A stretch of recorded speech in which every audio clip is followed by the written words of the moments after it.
Buenas tardes. Aunque está medio escondida por la sala, hago mi primer saludo protocolario a la señora rectora de la Universidad CEU San Pablo, también al presidente y miembros del foro de profesores. Ya sé que el presidente seguramente nos estará viendo por streaming desde Oxford, ¿no? Desde Oxford, a los compañeros del aula política que estáis hoy aquí y a todos los amigos que nos acompañan, por supuesto, a nuestros ponentes, que son la pieza importante de esta reunión. El Instituto de Estudios de la Democracia se encuentra muy satisfecho de volver a colaborar con el Foro de Profesores en la organización de un debate de actualidad, en este caso sobre este tema que nos preocupa, el tema de la amnistía, y para lo cual contamos con tres ponentes que son un auténtico lujo. La Constitución española, con la peculiaridad de eso que llama a la misma Constitución los principios rectores de la política social y de la política económica, es una parte básica de nuestro ordenamiento jurídico. En la terminología de Kelsen, es el vértice de la pirámide jurídica del Estado. Leemos en el artículo 9 que todos los españoles, ciudadanos, poderes públicos, todos estamos sujetos a la Constitución, que la Constitución consagra el principio de legalidad, el principio de seguridad jurídica, la interdicción de la arbitrariedad. Y en la Constitución, a continuación, hay unas frases, un párrafo firmado por Su Majestad el Rey, que dice: por tanto, mando a todos los españoles, particulares y autoridades, que guarden y hagan guardar la Constitución como norma fundamental del Estado. Con lo cual hay una primera conclusión que es importante que retengamos, y es que todos estamos sujetos a la Constitución.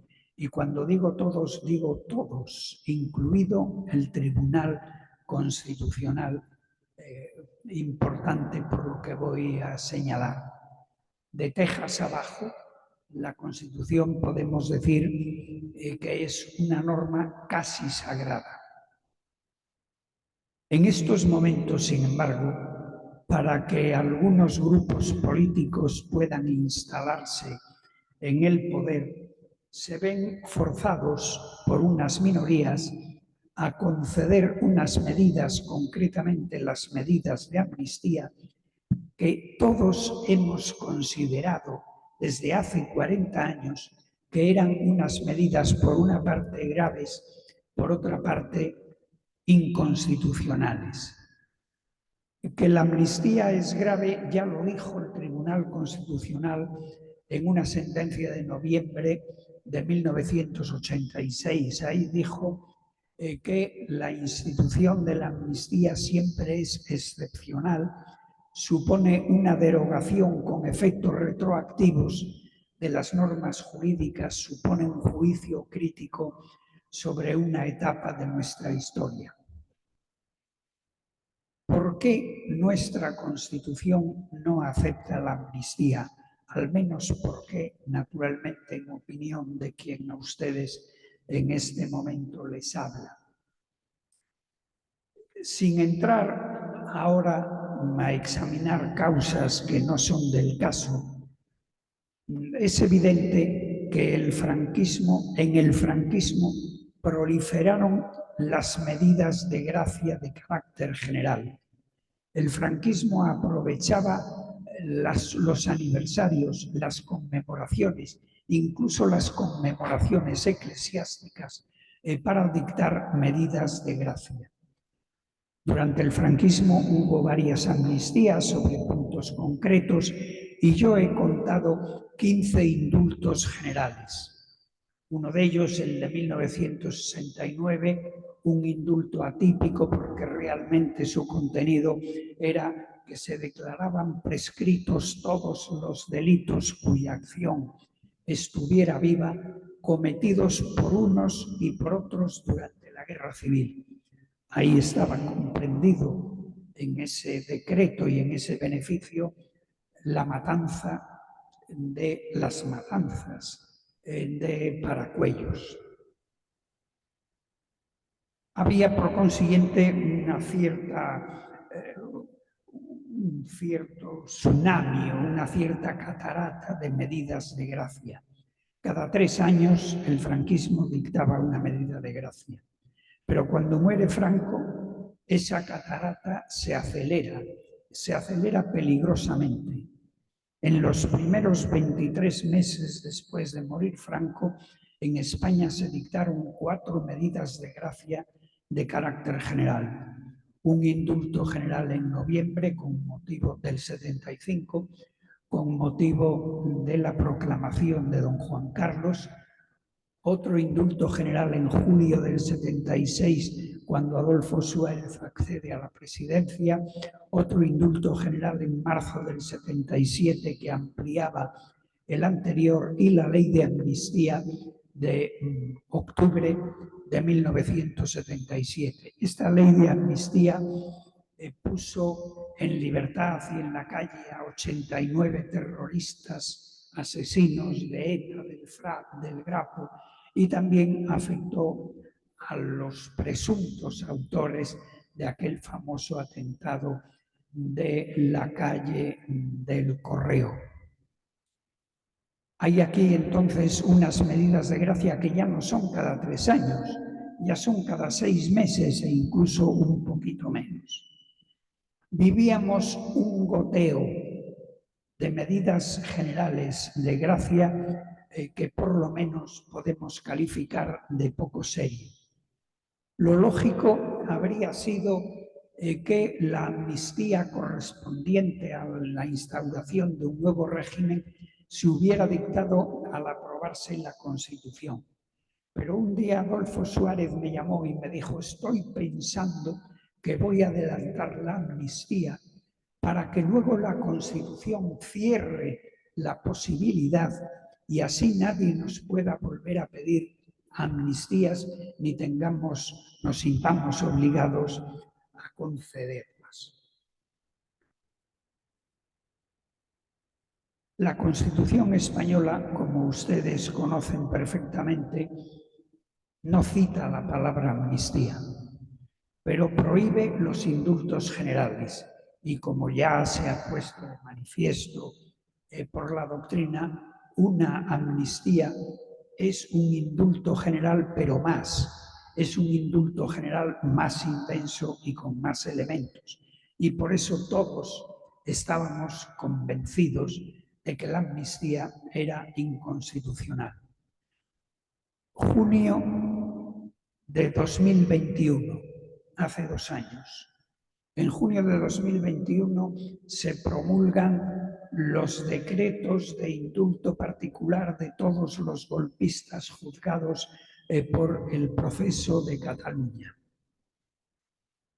La memoria de esos decretos, 33 folios de memoria, dicen por escrito, lo dice el gobierno, que es el que asumió esos textos, dice por escrito que la amnistía es anticonstitucional. Es un gobierno que es el gobierno de ahora. Era un presidente que es el presidente de ahora, 2 vicepresidentes o vicepresidentas que son las vicepresidentas de ahora. El ministro proponente, Juan Carlos Campo, ministro de Justicia, es magistrado de profesión, había sido miembro del Consejo General del Poder Judicial y al mes siguiente pasó a ser magistrado del Tribunal Constitucional en el cupo del gobierno.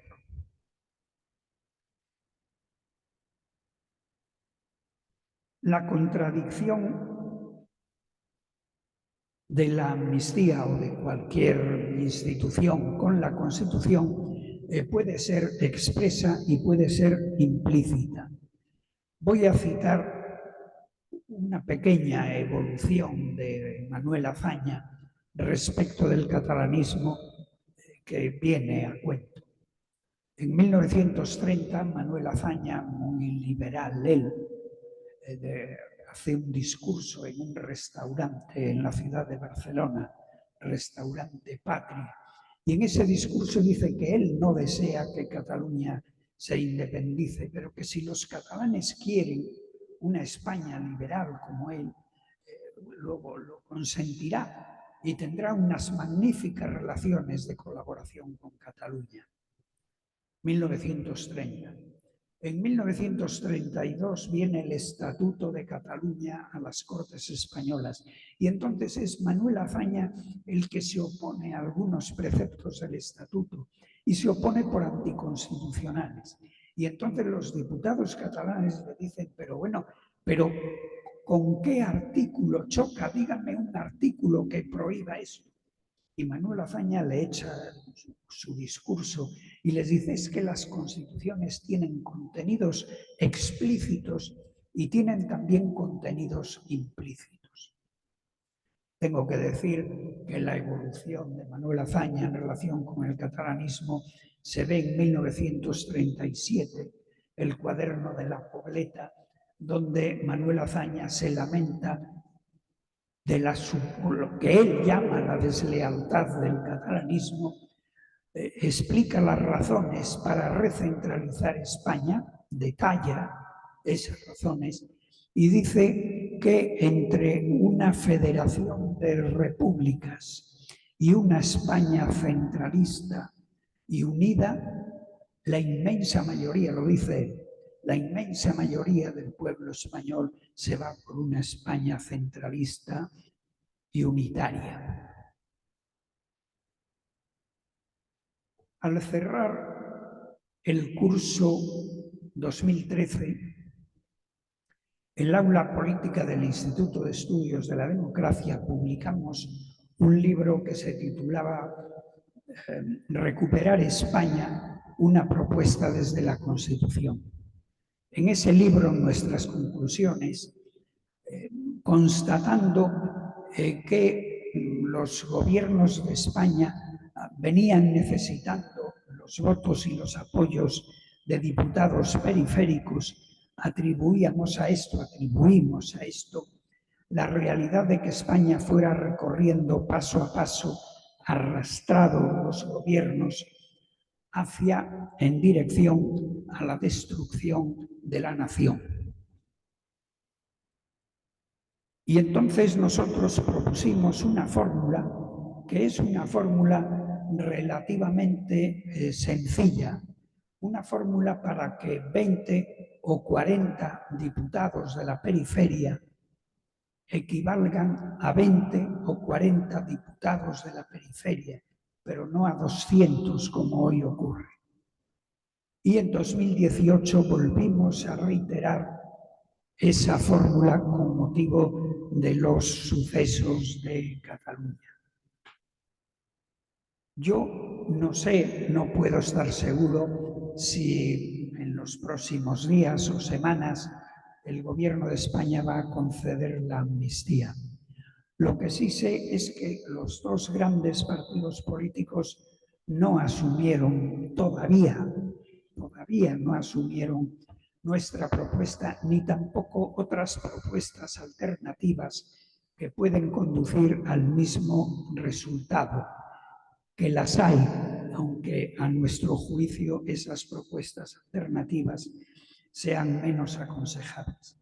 Y también sé que el gobierno actual parece estar promoviendo que entre las decenas de miles de juristas que vivimos en España salten algunos diciendo que la amnistía es constitucional y que lo digan por vía interpretativa y que eso se difunda.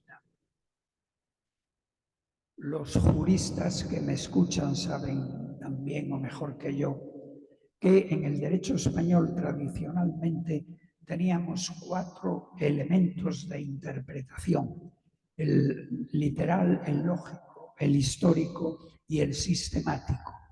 Durante el franquismo se añadió uno quinto que ahora nos crea problemas, que es el de la aplicación a la realidad del tiempo en el que se aplica la ley.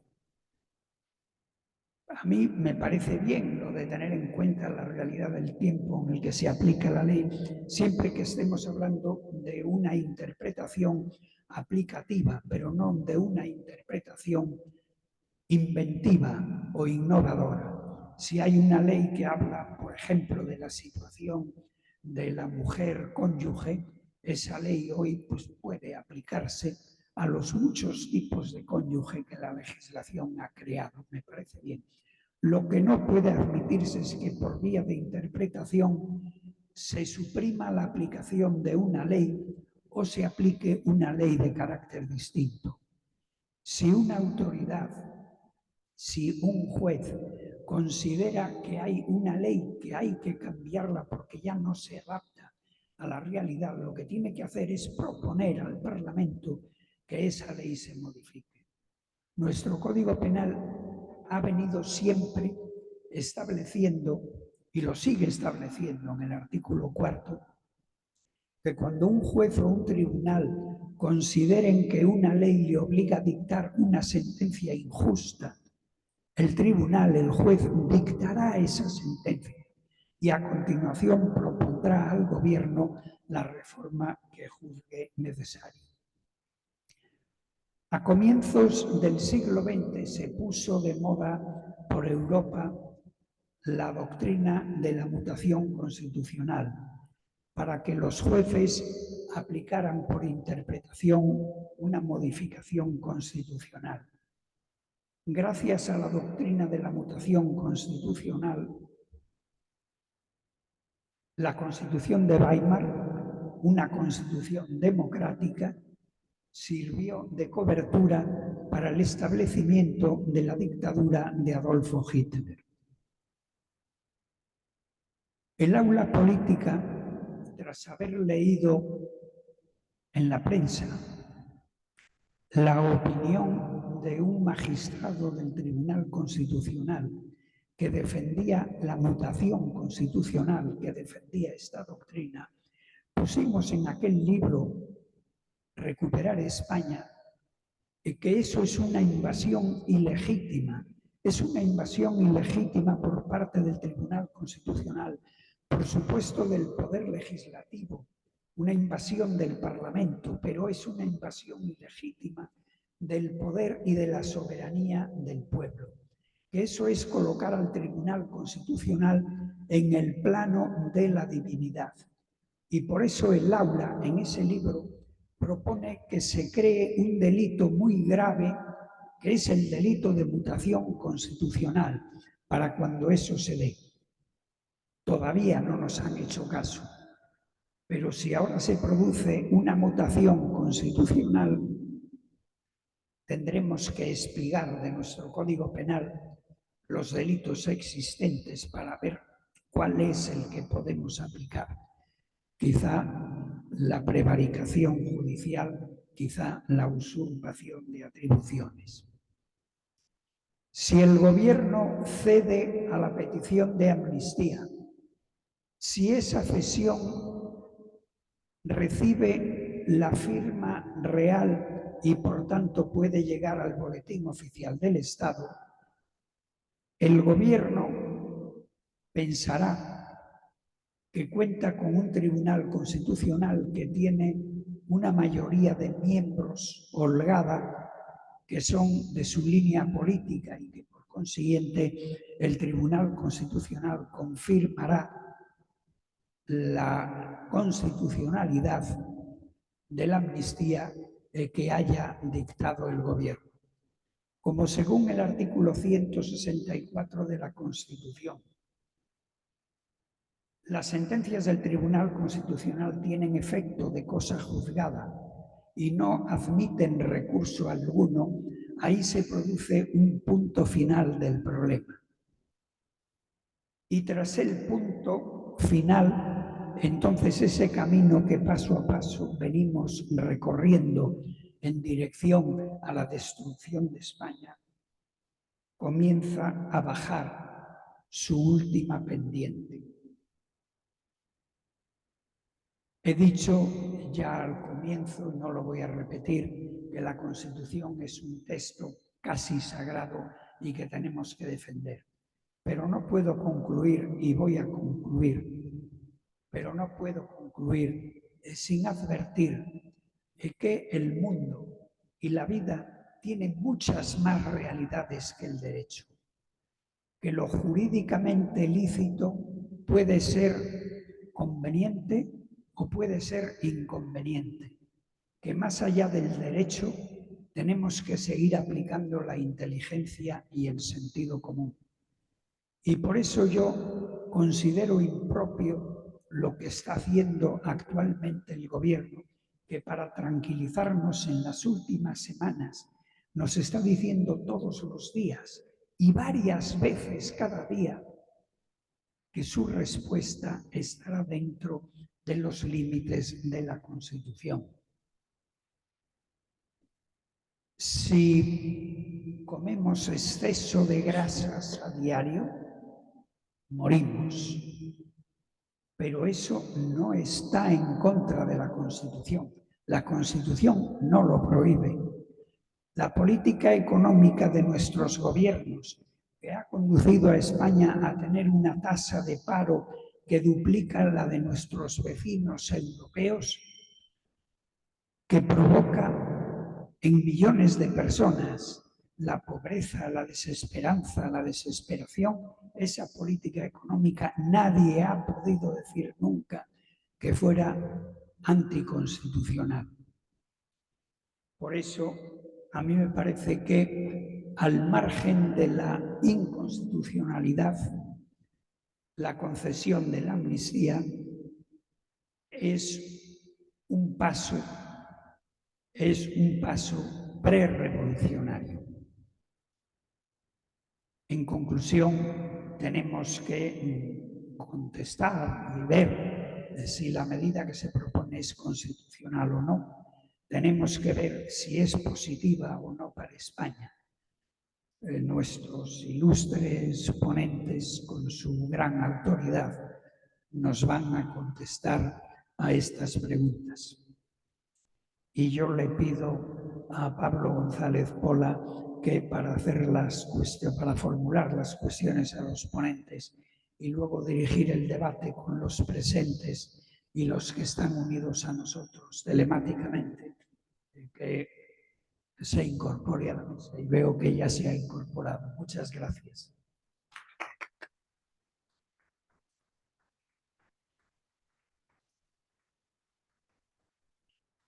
Buenas tardes.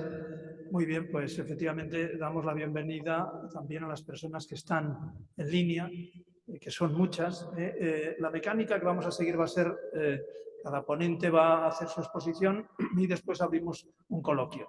Y en el coloquio podrán preguntar ustedes, los que están en sala y los que están online en sus casas, que ya advierto que al haber cambiado de espacio donde habitualmente nos reunimos, las preguntas tienen que ser por escrito, en el chat, los que no están en la sala.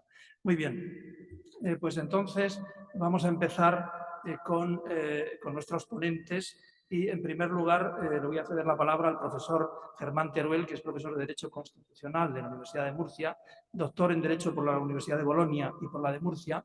En términos jurídicos académicos se dice que es Bolonia, porque estuvo en el Colegio Español en Bolonia. Son personas de gran prestigio, no todo el mundo está becado para estudiar en Bolonia.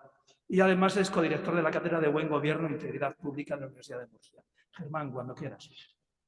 Muchísimas gracias, es un honor participar de este evento. Mi sincero agradecimiento al Instituto de Estudios de la Democracia de esta universidad, que junto con el Foro de Profesores han lanzado una iniciativa que me parece absolutamente pertinente. Es decir, creo que precisamente la universidad es el centro donde tenemos que ocuparnos, decía Ortega, de servir de poder espiritual para ofrecer, o tratar de hacerlo, rigor a unos debates que en ocasiones en la opinión pública, pues por desgracia, se afronta una cierta ligereza. Y este, como se ha dicho en la presentación, es uno que nos tiene que ocupar y preocupar muy sinceramente a cualquier persona que estime el valor que tiene la convivencia en democracia. Lo hago además de las manos de dos personas a las que tengo grandísimo afecto.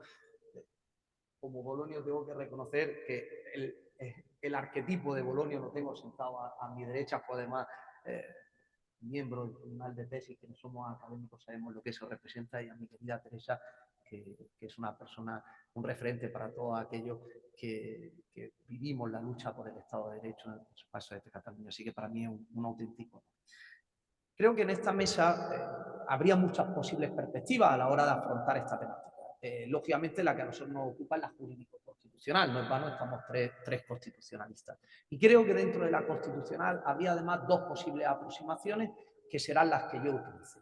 La primera pregunta es: ¿hasta qué punto la amnistía es compatible con la Constitución? Incluso por seguir con el título de la conferencia, no solo con la Constitución, sino con el ideal de Estado de Derecho. Si es que podemos escindir Constitución de Estado de Derecho, y yo creo que no se pueden escindir, pero por enfatizar.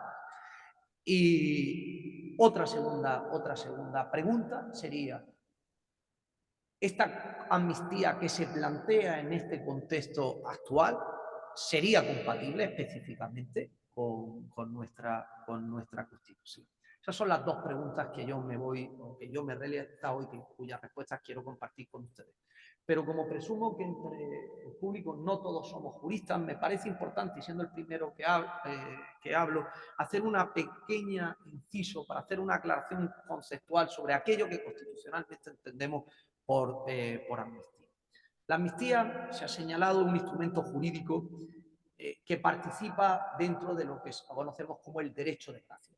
En nuestro país, la terminología, distinguimos tres formas de tres manifestaciones o tres instrumentos de eso que era la clementia a principis en los estados, en los primeros estados.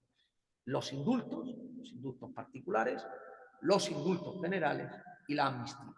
Son tres institutos que tienen concomitancias, pero también hay diferencias. Miren, la clave del indulto, por decirlo muy sintéticamente, es el perdón de una pena, pero se mantiene intacto el reconocimiento de que lo que se ha hecho está mal.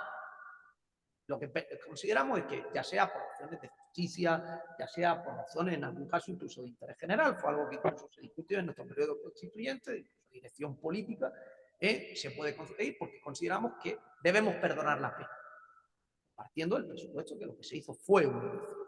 Sin embargo, no ocurre lo mismo con la amnistía. La amnistía supone la derogación retroactiva y singular para un contexto muy concreto de una norma que califica el acto como ilícito o que lo decide castigar. Supone un intento de pasar página, de olvidar, en el que hay implícitamente un reconocimiento de que la reacción que se hizo en ese momento, fundamentalmente la reacción penal, no era una reacción adecuada, no era una reacción legítima. Además, téngase en cuenta, y para los efectos concretos esto tiene importancia, la amnistía puede tener unos efectos que vayan mucho más allá incluso de lo que es la pena o el derecho penal. Puede afectar a responsabilidad civil y puede afectar a responsabilidad contable. La amnistía la concede el legislativo, en principio, aunque yo no creo, y esto es una cuestión importante, de hecho hubo una enmienda en el proceso constituyente que planteó y la trataba así, es decir, no creo que podamos confundirla con la potestad legislativa. Es decir, aunque se articule a través de la aprobación de una ley, es una potestad tan singular, tan excepcional, que conviene que la distingamos. Y normalmente sigue una finalidad política que se relaciona con un ideal de justicia. Cito aquí literalmente al Tribunal Constitucional Español, una sentencia del año 86, que me parece muy clara en este respecto.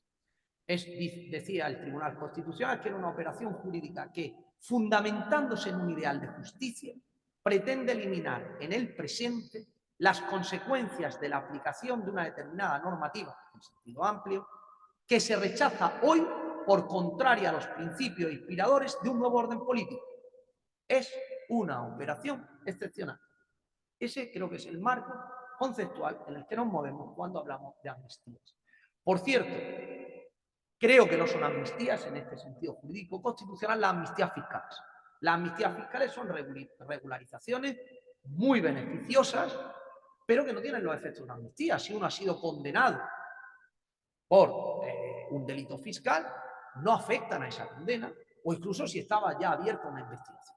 Con lo cual, aunque se hizo, porque en ocasiones se utiliza y se hizo un debate, no, es que en España ha habido amnistías fiscales. Sí, sí, pero aunque la hayan llamado popularmente amnistía, la realidad normativa no es una amnistía, igual que lo que hizo hace unas semanas o unos meses con motivo de la JMJ en Portugal, donde se concedió una amnistía para ciertos delitos para los jóvenes. Cuando uno lee la ley, no es una amnistía, era un indulto general, se estaba perdonando la pena.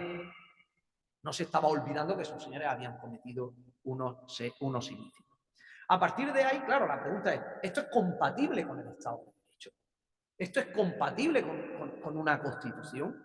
Claro, es evidente que hay una colisión clara con principios constitucionales. Y yo siento, ahí se ha hablado del principio de igualdad, se ha hablado de separación de poderes, yo lo singularizo en una idea, que para mí es la idea clave que sostiene precisamente el Estado de Derecho, que es la idea de imperio de la ley. La igual sujeción de todos a la ley. Yo cuando a mis alumnos les explico, digo, si ustedes me tienen que resumir qué es el Estado de Derecho, díganme esto, imperio de la ley, y le ponen la otra cara de la moneda, independencia judicial. Pero la idea es igual sujeción de todo a la ley. Claro, así, hay una tensión evidente cuando estamos diciendo que de manera singular, con carácter retroactivo, vamos a decir que algo que era ilícito para todos, para unos, va a dejar de ser. La tensión me parece evidente. Aún así, ha habido amnistía en países europeos en tiempos relativamente modernos. José Ignacio Torreblanca daba recientemente la cifra: 3 en países de la Unión Europea. Dejamos fuera Rusia, dejamos fuera Turquía, dejamos fuera países yugoslavos.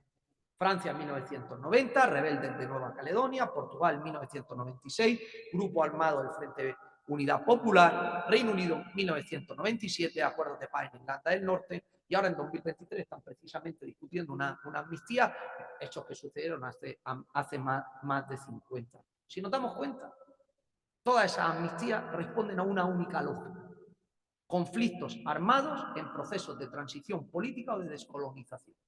La única lógica. Claro, a partir de ahí, ¿qué nos dice nuestra Constitución? Nuestra Constitución, se ha señalado por el señor Otero Nova, que no contempla la amnistía. Hubo 2 enmiendas que propusieron incluirla y que fueron rechazadas. Hay un silencio deliberado del constituyente. Y yo aquí he de decir una cosa. Repasando sobre todo la doctrina penal, hay algún trabajo interesante a nivel constitucional, pero la doctrina penal es la que más la ha trabajado antes de este conflicto. Yo he encontrado 2 posiciones o 2 lecturas o 2 interpretaciones de este silencio. Aquellos que dicen que del silencio tenemos que interpretar el rechazo, por tanto la inconstitucionalidad de cualquier amnistía, añaden 2 argumentos que ya se han señalado. Si se prohibieron expresamente los indultos generales, a mayor tenemos que entender prohibido la amnistía. A eso se responde que es verdad que amnistía e indulto son institutos con punto en común, pero también con una naturaleza diferente, entonces podría no servirnos.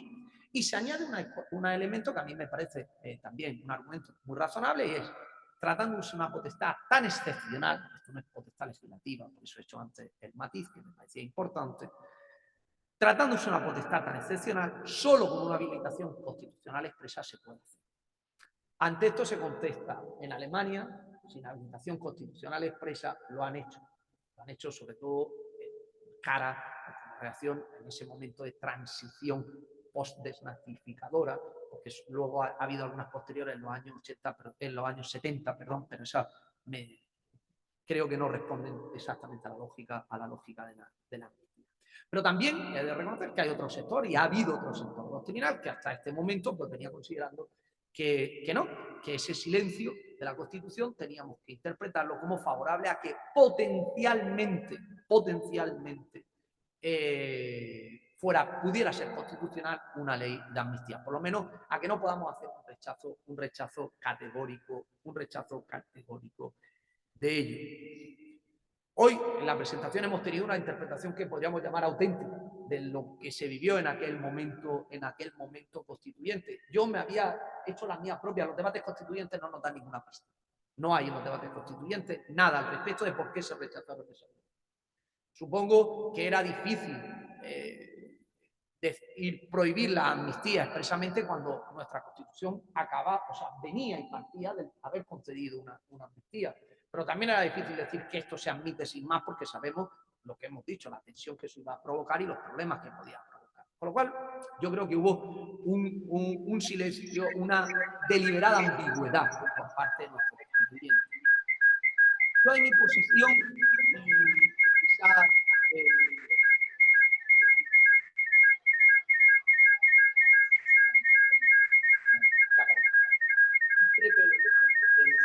querido colega de mesa, yo no me atrevería a decir absoluta realidad.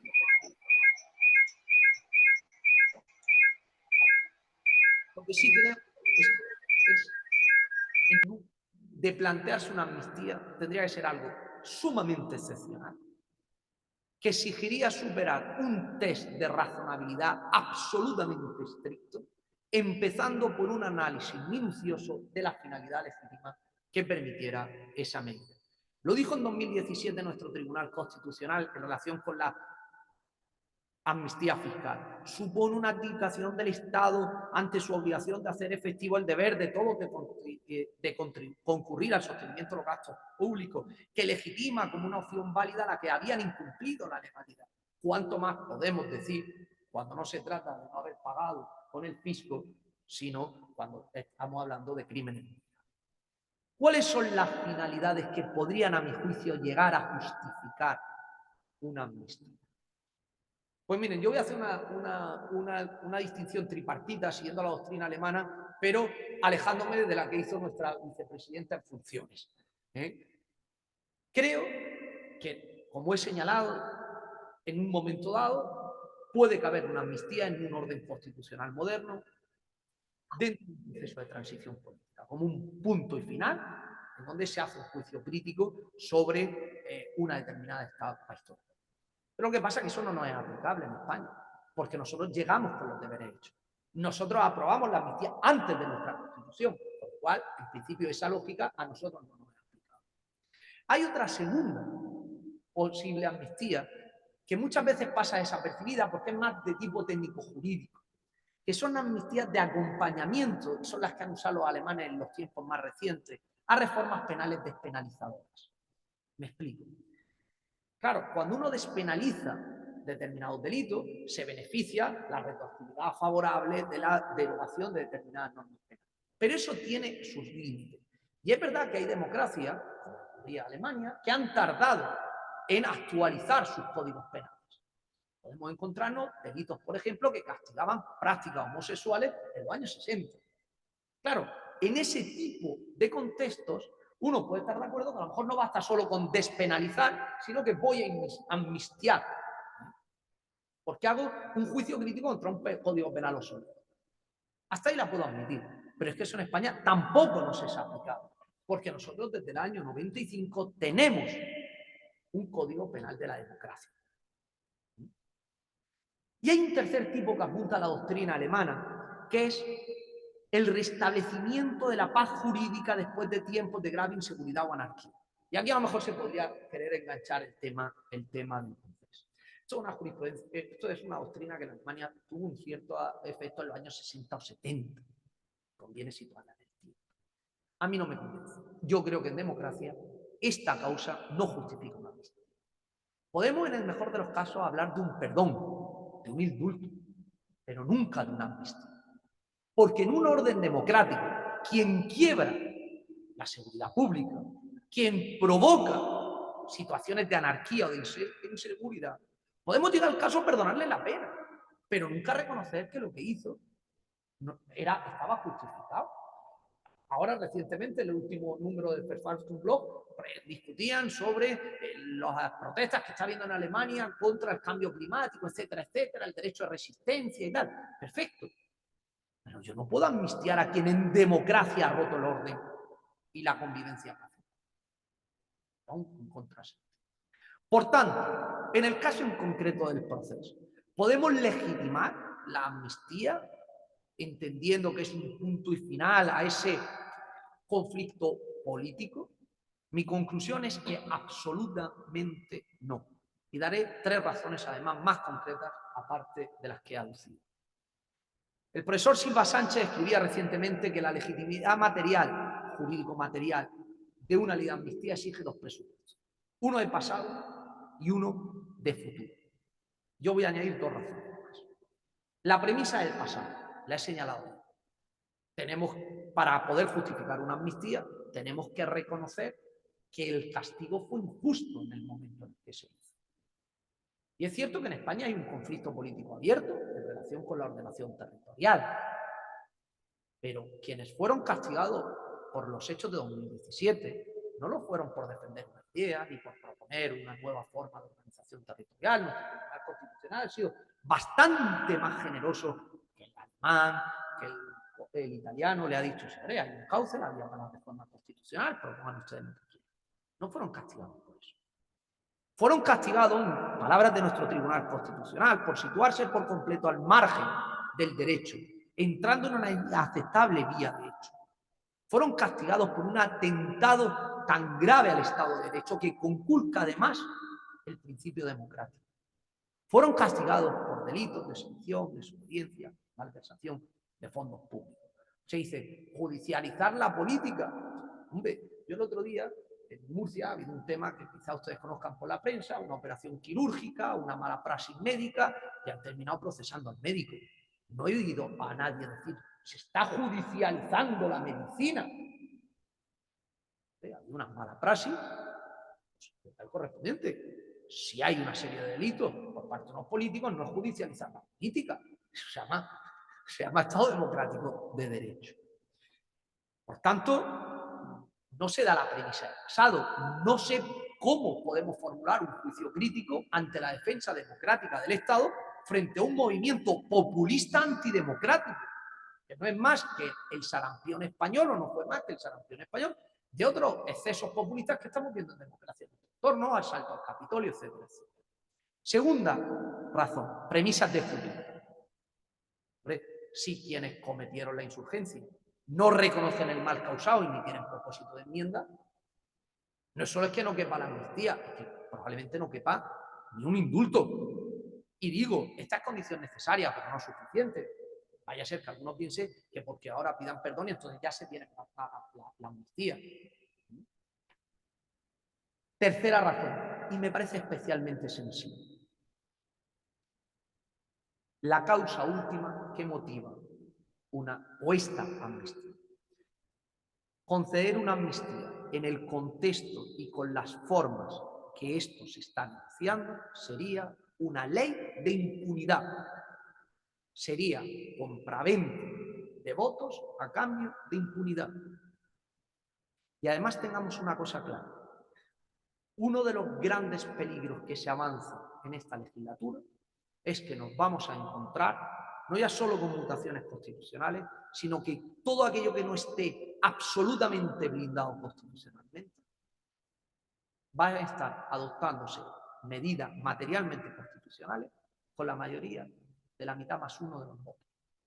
Y eso rompe una regla clave de nuestra democracia. Nuestras democracias se basaban en el consenso, en la idea de que tiene que haber un gran consenso y que aunque yo tenga la mitad más uno de los votos, hay cosas que no puedo hacer. Tengo que contar con mi adversario político. Y no puedo reformar la ley electoral si no tengo a mi adversario político, aunque tenga mayoría absoluta. No puedo tocar el régimen jurídico del Tribunal Constitucional si no tengo... Lo estamos viendo. hemos aprobado el reglamento del Congreso de los Diputados por vía de urgencia en un día y por la mitad más uno, y podemos vernos decisiones materialmente constitucionales. Y último argumento. Esto además se hace sin haber siquiera obtenido el respaldo del electorado. El profesor Cruz Villalón, magistrado de mérito de nuestro Tribunal Constitucional, decía en una recientísima columna en El País: las Cortes Generales no pueden legítimamente aprobar una amnistía que no se ha planteado al electorado y que, aún más diríamos, se estuvo negando hasta el día prácticamente antes de las elecciones. Todos estos motivos me llevan a concluir claramente que no cabría esta amnistía. Hago una salvedad que me duele profundamente en el corazón y ojalá discrepen mis colegas. Si esto se hace, no tengo ninguna confianza en que el Tribunal Constitucional lo vaya a parar. Observo, y ojalá me equivoque, y lo digo muy sinceramente, en mi percepción, un profundo deterioro y una profunda decadencia cada vez más acusada en nuestro Tribunal Constitucional a consecuencia de nombramientos con cada vez un mayor perfil político de sus magistrados. Observo que no existe una voluntad de integrar dentro de las mayorías del Tribunal Constitucional, de tratar de buscar consenso y una disposición a adoptar las decisiones como se hace en el Parlamento, con la mitad más uno de los votos. Eso, para mí, es la defunción de la Constitución democrática que yo he estudiado, a la que yo dedico mi estudio, mi profesión, mi vida profesional. Eso es acabar con lo que don Manuel García Pelayo, en su discurso como primer presidente del Tribunal Constitucional, cuya lectura recomiendo, nos enseñó que tenía que ser un tribunal como un órgano jurisdiccional, que por supuesto tenía que entrar en contiendas políticas, pero tenía que hacerlo como órgano jurisdiccional y que tenía que preocuparse desde su composición por la integración en esos valores constitucionales. Creo que es eso lo que hoy día está en juego y estoy sinceramente preocupado porque muchos de esos consensos constitucionales puedan saltar por los aires precisamente por esa voraz mayoría parlamentaria, mayoría minoritaria. Muchísimas gracias.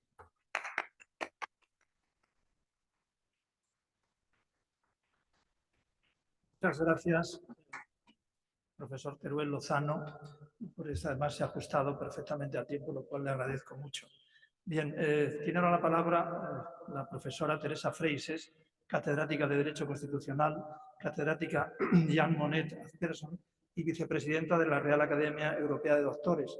Yo quiero agradecer mucho a la profesora Freixes que haya venido desde Lérida, se ha desplazado hoy y tiene que marcharse también hoy, de manera que seguramente nos abandonará un poco antes. Es una gran divulgadora, como saben, de lo que es el derecho, además lo hace con una habilidad tremenda y la oímos, la leemos en los medios de comunicación y a mí me gusta mucho precisamente cómo hace del derecho algo muy, muy fácil para los que no somos juristas. Teresa, cuando quieras, tienes la palabra. Muchas gracias por esta presentación, muchas gracias al Instituto de Estudios de la Democracia, José Manuel Otero Novas. Estoy contentísima de haber coincidido aquí contigo en esta ocasión y por permitirme también estar en la mesa con dos colegas de nuestros jóvenes constitucionalistas, que realmente es muy importante porque nos están diciendo que somos un poco los del Jurásico, los que reclamamos el consenso, la vigencia de la Constitución, etc. Yo estoy muy contenta de que una persona como él pues tenga el rigor y la actitud que tiene ante toda esta serie de cuestiones, y también con don Jorge Rodríguez Zapata, con quien tampoco habíamos coincidido personalmente, pero sí que evidentemente nos habíamos leído y he estado en contacto intelectual muchas veces.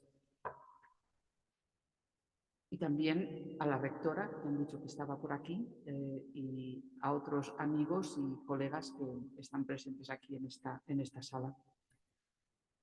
Bueno, a ver, yo como muchas de las cosas que se han dicho, estoy totalmente de acuerdo con ellas, no las voy a repetir porque quiero añadir otra serie de elementos al debate.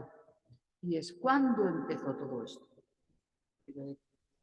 ¿Cuándo se jodió el Perú Zabaleta? Pues nos podemos preguntar eso. Yo vengo de un lugar en donde empezó a fastidiarse la cosa. Y empezó a fastidiarse la cosa rompiendo un consenso que habíamos empezado a lograr para hacer una reforma constitucional en donde habíamos llegado hasta el dictamen del Consejo de Estado sobre 4 puntos concretos, se habían analizado y de repente eso se quedó en agua de borrajas.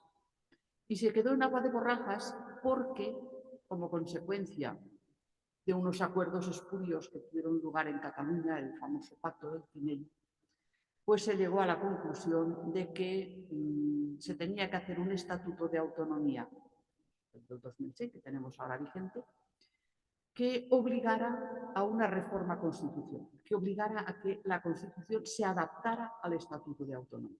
No me lo invento. A mí me convocaron al Centro de Estudios Políticos y Constitucionales, como suele suceder en estos casos, bueno, solía suceder en estos casos, ahora ya no sucede.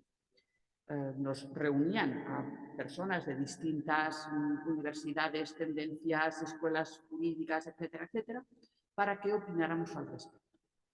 Y el autor del proyecto que se estaba pergeñando, que era el señor Carles Vidal i Sunyer, nos dijo textualmente que estábamos convocados ahí para ayudar a poder hacer un estatuto que obligara a esa reforma constitucional que, pues, si se hacía siguiendo el método del consenso, podría ser un poco complicada en determinados aspectos y que era mucho mejor que siguiera esa Constitución la línea del Estatuto.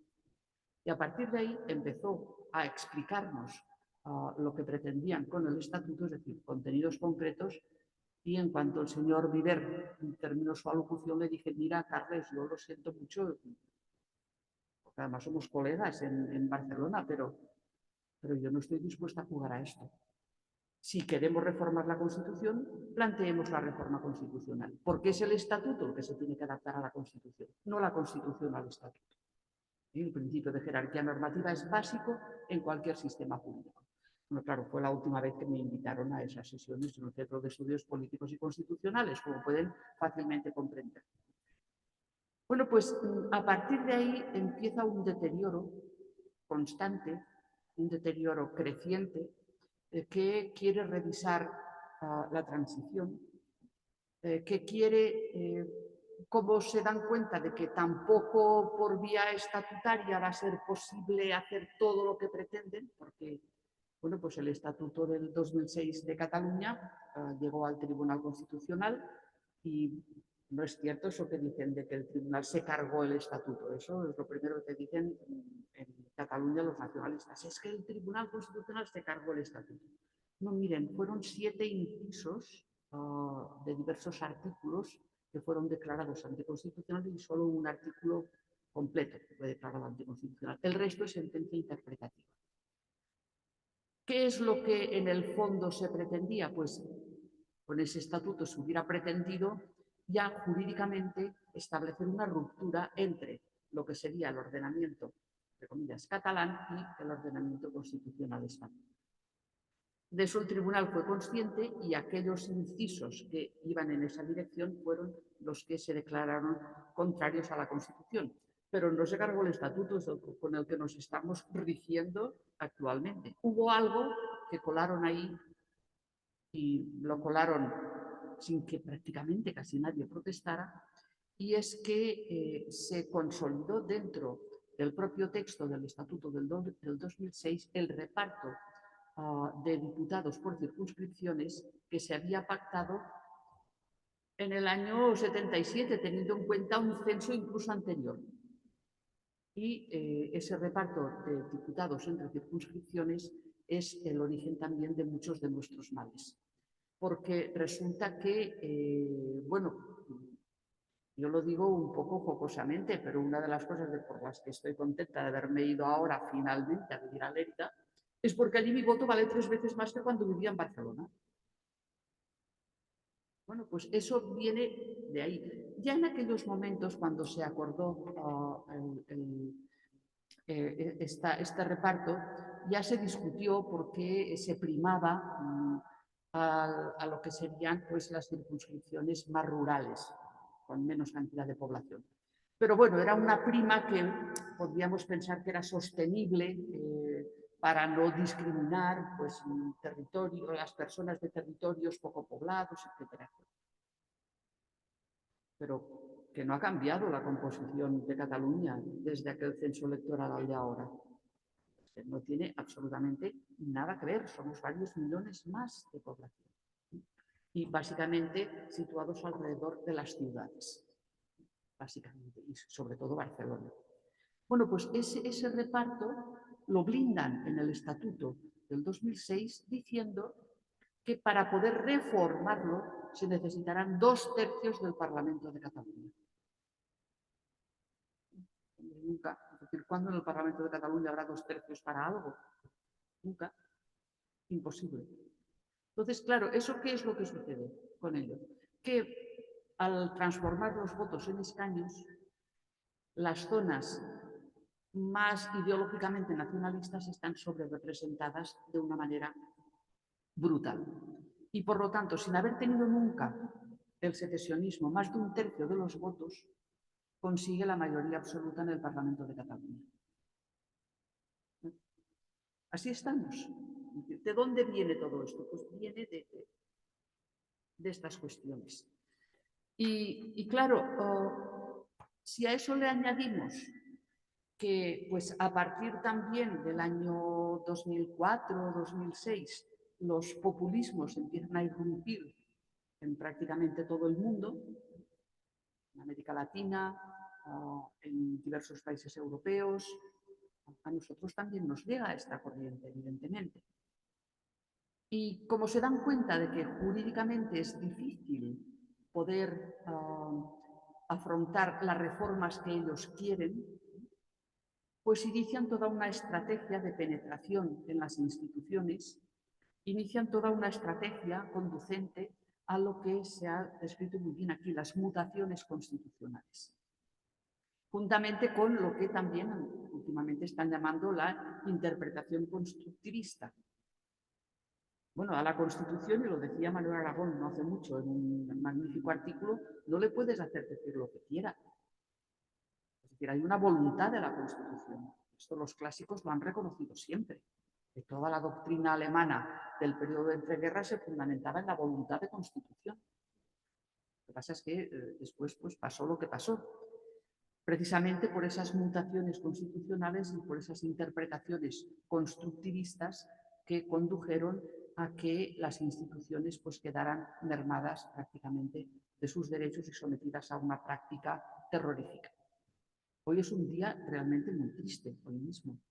Hoy han transformado el Parlamento en un tugurio. Esto institucionalmente es terrible. Y es terrible porque a las instituciones hay que respetarlas. Y al adversario político hay que responderle con argumentos. Y no estamos en una democracia argumentativa. Estamos en una democracia del conflicto. Y entonces es a partir de ahí que también nuestros secesionistas en Cataluña, utilizando el lenguaje de Münster y el que siempre había reivindicado ETA, ha transformado lo que podrían ser reivindicaciones nacionalistas en un conflicto. Un conflicto que afortunadamente pues, no ha sido bélico, pero sí ha sido violento. En ninguna universidad catalana se podría hacer hoy esta mesa redonda que se hace aquí. A pesar de que dicen que con los indultos y con toda esta política de apaciguamiento la convivencia es mejor. Un debate así no se podría hacer, pero de ninguna manera, porque están totalmente colonizadas y están totalmente instrumentalizadas. Hasta tal punto, Germán lo conoce bien, el foro de profesores ha tenido que intervenir en múltiples ocasiones por la represión que se ejerce sobre los docentes y la represión que se ejerce utilizando además temas que no tienen nada que ver con lo que sería una vida universitaria como tendría que ser. El tema de la lengua, por ejemplo. El tema de la lengua que nos está llevando también a esperpentos, como el del pinganillo en el Congreso, a traducir al español a los vascos, a los catalanes, a los gallegos, cuando todos nos hemos entendido siempre en una lengua común, que además es la lengua del Estado. Porque el catalán, vasco, gallego, valenciano y otros son lenguas cooficiales en los territorios de las comunidades autónomas, pero no son lenguas oficiales en el contexto del Estado. Y hay una sentencia incluso del Tribunal Constitucional donde esto se establece con toda claridad. Por lo tanto, se está mutando el significado de qué son las lenguas oficiales y cooficiales dentro de la Constitución. Y además se las utiliza como elemento represivo. No se puede acceder a determinadas profesiones que a veces no tienen nada que ver con el uso de la lengua, sino que lo que queremos es tener un buen profesional que nos atienda y en cambio se prima, es decir, es mucho más significativo, importante y da muchos más puntos tener un certificado de alto nivel lingüístico en una lengua cooficial que tener 2 doctorados. Lisa y llanamente. Y no solamente se entra en el uso de la lengua, se entran los contenidos de la enseñanza. Si ustedes cogen los libros de historia, se van a horrorizar por lo que se explica ahí. Porque, a ver, yo es que no reconozco prácticamente la mitad de las cosas que allí se explican.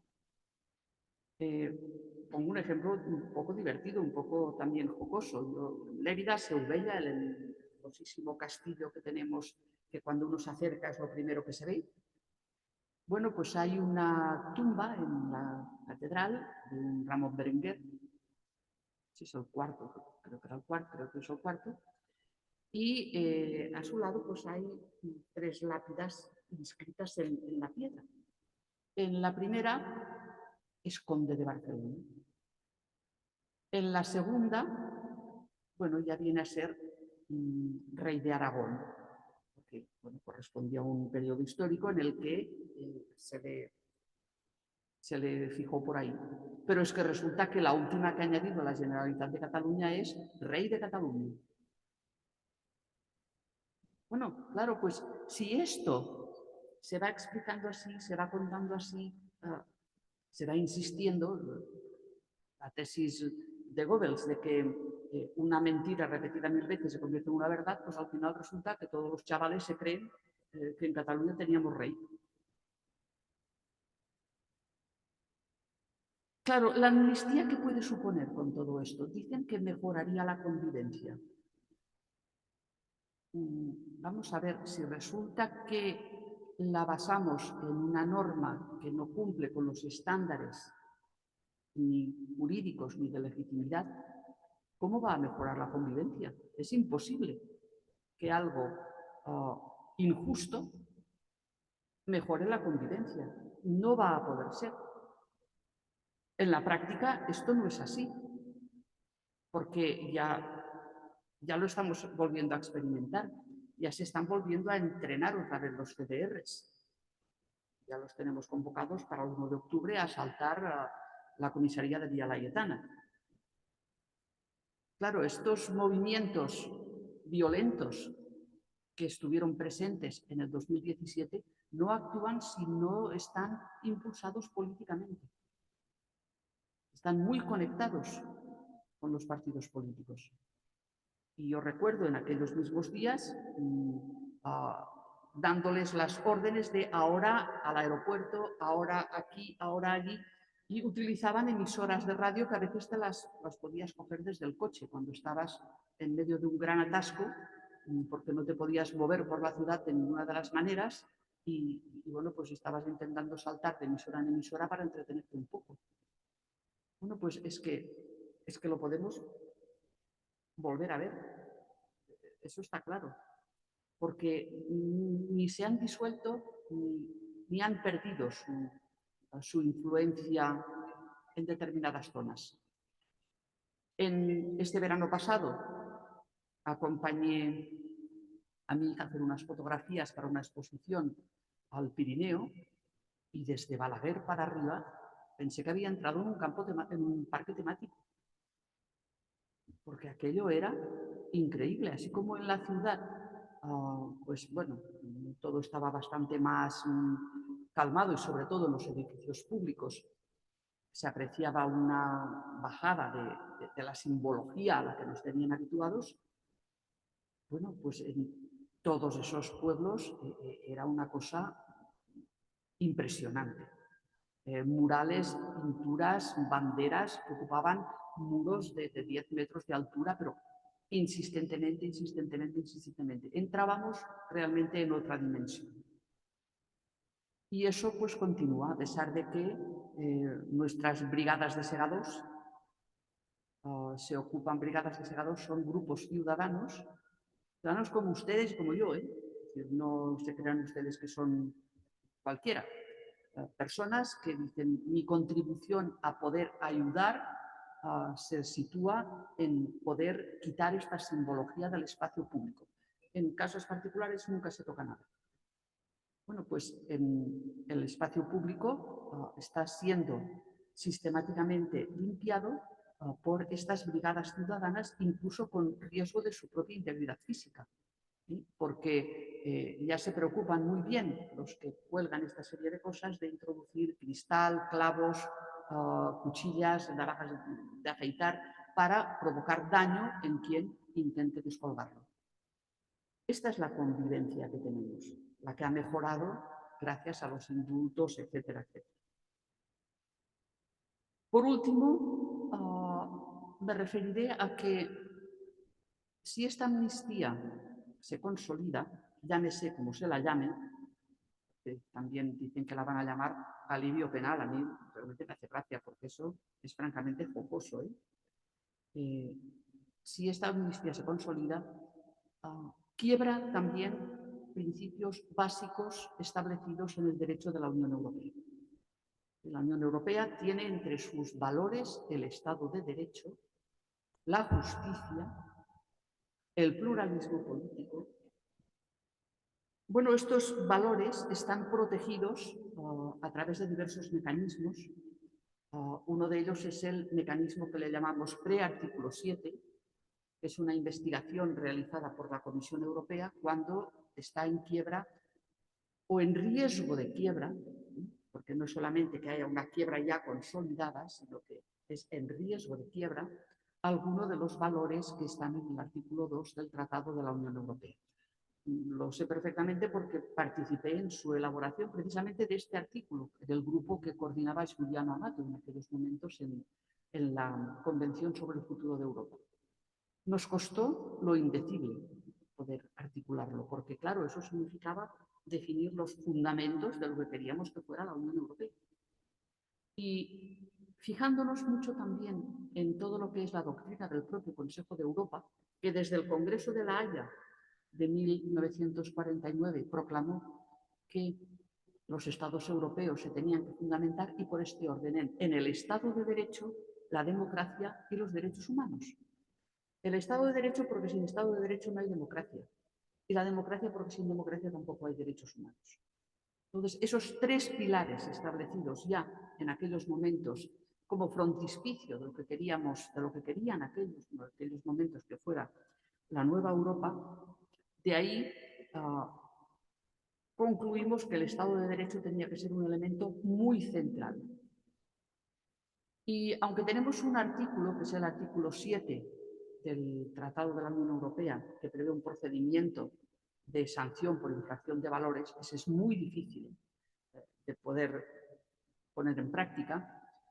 Visto eso, pues la Comisión creó ese mecanismo preventivo que significa que puede hacer una investigación sobre qué es lo que está sucediendo en un país concreto y se puede ayudar para ello de instrumentos como la propia Comisión de Venecia, tribunales constitucionales, los grupos de expertos de la Agencia de Derechos Fundamentales, etc.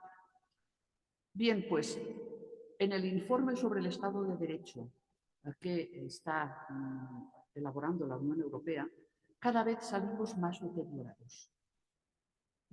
Cada vez salimos más deteriorados por el intento de control sobre el Poder Judicial que quiere ejercer el Gobierno en estos últimos años y por la inseguridad jurídica que se han planteado con muchas de las normas que han sido aprobadas también en estos últimos tiempos. Entre ello, se cita expresamente algo que choca también con las directivas europeas que regulan las medidas que han de tomar los Estados para evitar la corrupción económica y que eso incide directamente en la modificación que se ha hecho del delito de malversación en el Código Penal.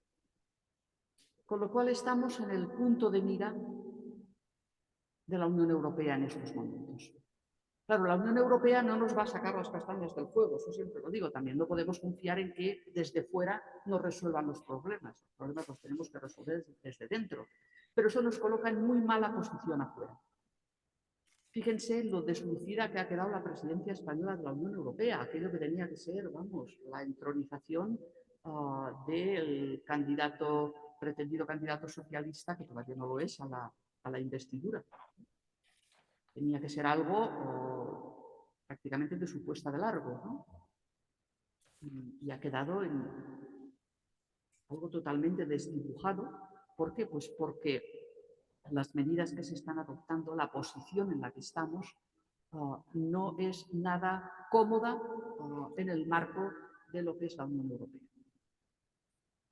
Bien, pues para terminar, señalaré uno de los aspectos que ha citado Germán, y es que para que una amnistía pudiera ser considerada constitucional, yo diría legítima, porque antes que entrar en el análisis jurídico concreto, que podemos entrar, ya lo ha hecho muy bien, por lo tanto no me voy a detener en ello, hay que entrar en los criterios de legitimidad. Los criterios de legitimidad están en el por qué se adopta una norma determinada. Y en estos momentos esta norma, si se adopta, es una simple compraventa de votos por investidura. Eso le quita absolutamente la que pudiera tener, porque no se sostiene. No se sostiene de ninguna de las maneras. Y también desaparece su legitimidad cuando el cuerpo electoral, como también has remarcado, y eso es importante tenerlo presente, no se ha pronunciado acerca de este extremo, ni tampoco del derecho de autodeterminación, que ya veremos cómo nos va a venir colgando enseguida. Bueno, pues si el cuerpo electoral no se ha pronunciado sobre este extremo, ¿cómo pueden decir que la mayoría del país ha hablado y que existe una mayoría social a favor? Eso ni estaba en el programa electoral, ni salió en el debate electoral, y hasta hace, nada, 3 días antes de que empezara toda esta mala situación, incluso el gobierno, casi en pleno, porque yo no sé si hay algún ministro que no se hubiera pronunciado, todos decían que evidentemente no se iba a dar ninguna amnistía y aseveraban con toda, digamos, parsimonia que la amnistía, al ser anticonstitucional, como las medidas que iban a tomar iban a estar todas ellas dentro de la Constitución, evidentemente no se iba a hacer. Falla no solo la constitucionalidad, falla la legitimidad, que es lo peor que le puede fallar a un sistema. Claro que algunos nos lo quieren cambiar, pero yo también siempre digo que en manos nuestras, de la ciudadanía, está el impedir que se cambie. Que cada persona en su entorno, haciendo aquello que sabe hacer, porque es lo que sabe hacer bien, yo si me pongo a hablar de economía me voy a quedar fatal. Por lo tanto, no lo voy a hacer. Pero cada uno en su entorno, con aquello que conoce, sobre lo que tiene autoridad, lo que tiene que hacer es pronunciarse al respecto y evidenciar que hay una resistencia ciudadana tremenda a que nos cambien el modelo constitucional. Granito a granito se forman las dunas. Y a veces me preguntan, ¿por qué tienes esa imagen de la duna de Venecia en el Facebook? Y digo, pues porque granito a granito se forman las dunas. Así que les animo a que hagan con lo que buenamente puedan sus manifestaciones al respecto, que nos apoyen el día 8 en Barcelona. En Barcelona, otro 8 de octubre de hace 6 años, salimos a la calle, un montón de personas, muchísimas, porque no queríamos que nos arrebataran nuestra condición de ciudadanos con derechos constitucionales y no queríamos de ninguna de las maneras que se consolidaran las leyes de desconexión, todo lo que vino después. Bueno, pues 8 de octubre otra vez en Barcelona nos volveremos a manifestar y espero que podamos ser, digamos, una punta de lanza en lo que se pueda para evidenciar que no queremos esos cambios y que, en todo caso, si quieren producirlos, pues que utilizando el mecanismo que se pueda utilizar, vayamos de nuevo a elecciones, pero que en los programas electorales se diga claramente qué es lo que se quiere hacer. Y ahí nos pronunciaremos. Pues muchas gracias.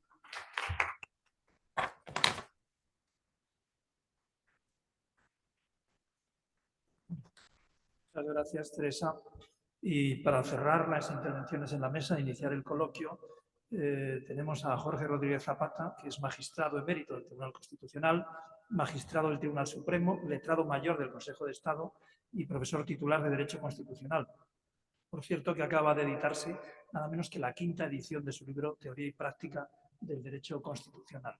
Jorge, además es miembro del Aula Política. Cuando quieras tienes la palabra, Jorge. Muchas gracias. Estoy encantado de estar aquí con todos ustedes, de estar con uno. En Italia se dice que Sicilia es la que produce grandes juristas. En España podríamos decir que Murcia es la región que produce más grandes juristas, desde Rodrigo Fernández Carvajal hasta Germán, ilustre Bolonio, algún amigo mío, Pedro López de Graña, que se presenta decano del Colegio de Abogados del Colegio de Abogados de Murcia. Y bueno, lo más importante de la intervención con Teresa Freixes, es que los dos habéis estado brillantísimos.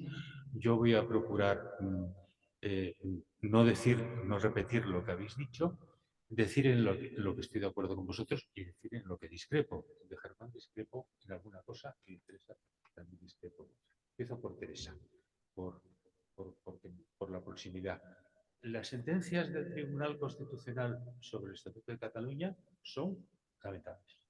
La 31/2010, donde sin embargo se dice que no caben las lenguas en el Parlamento, no se cabe.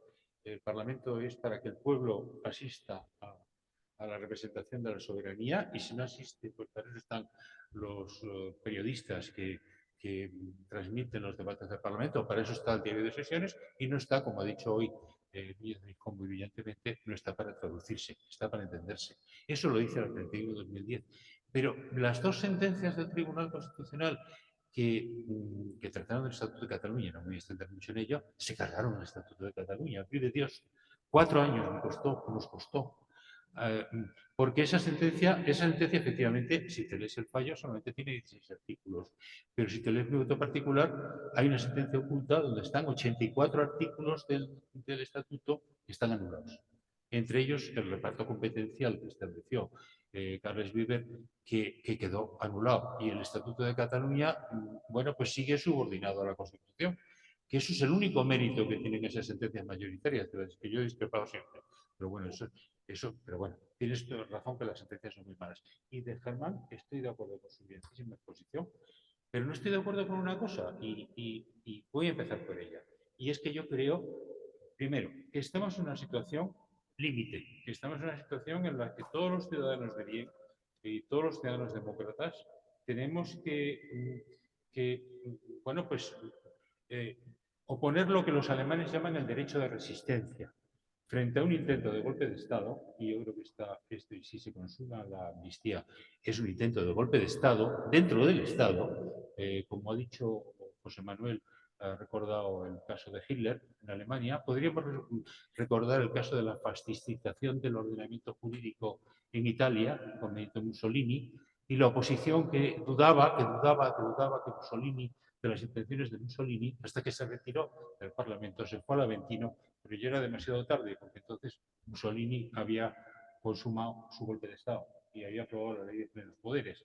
Esperemos que no se repita eso, y para eso la Unión Europea nos puede salvar, pero nos tenemos que salvar los propios ciudadanos. Los propios ciudadanos tenemos que salir del letargo. Es decir, España está en peligro de desaparición, y lo voy a tratar de razonar en mi exposición. Y los ciudadanos de bien, yo creo que tenemos que reaccionar a él. Bueno, yo decía una cosa, no estoy de acuerdo con Germán en que quepa la amnistía dentro de la Constitución. Yo creo que la amnistía es radicalmente inconstitucional. Y no lo creo yo solo. Bueno, y aparte de las cosas que todos hemos leído y que estamos leyendo en los periódicos, yo creo que hay un argumento esencial que tú lo has citado, y es que el artículo 66 de la Constitución dice cuáles son las competencias de las Cortes. Y las Cortes ejercen la potestad legislativa del Estado, controlan la acción del Gobierno y tienen las demás funciones que les atribuye la Constitución. Solamente la Constitución, pero las Cortes no conceden amnistías. Y hubo dos enmiendas, una de Raúl Morodo y otra de Llorens, en el debate, tú lo citaste en el ABC, en el debate constituyente, que pretendían añadir una nueva función, conceden amnistías, y la ponencia constitucional rechazó esa nueva competencia de las Cortes. Pero, sin embargo, se introdujo, se prohíben los indultos generales, que luego, por una enmienda de José María Martín Oviedo, en paz descanse, pues quedó como está el artículo 62 de la Constitución. Es una prerrogativa del monarca, decía el marqués de Beccaria, que no hay prerrogativa más preciosa del trono que la prerrogativa de perdonar a los criminales sus delitos. Es una prerrogativa del monarca conceder indultos conforme a las leyes, que no podrán conceder indultos generales. ¿Y dónde viene esa competencia de la Constitución? Esa competencia de la Constitución viene de la ley de indulto vigente en España. La ley de indulto vigente en España es una ley provisional. Es una ley provisional que se aprobó en el año 1870 y que sigue en vigor, con una reforma en 1988. Pero es que esa ley provisional se aprobó durante la vigencia de la Constitución de 1869, que decía en el artículo 73 prácticamente lo mismo que dice el artículo 62 ahora. El rey podrá conceder indultos, pero decía el 74, necesitará su majestad el rey estar autorizado por una ley especial para conceder indultos generales o amnistías. Cuando el constituyente prohíbe los indultos generales, está contemplando la amnistía.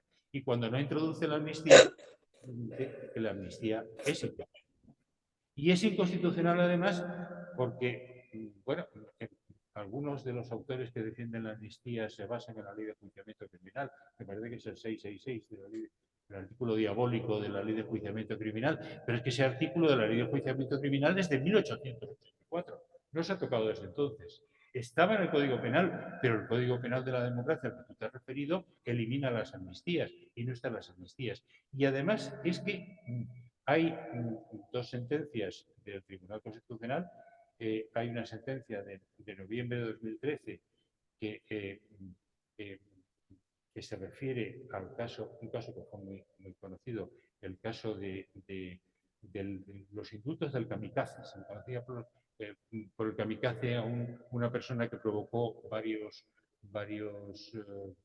muertes en España y que fue indultado por el gobierno. Entonces fue al Pleno del Tribunal Supremo en noviembre el 20 de noviembre de 2013, el recurso 13 de 2013, fue al Tribunal Supremo, y el Tribunal Supremo en esa sentencia dice que están prohibidas las amnistías en España.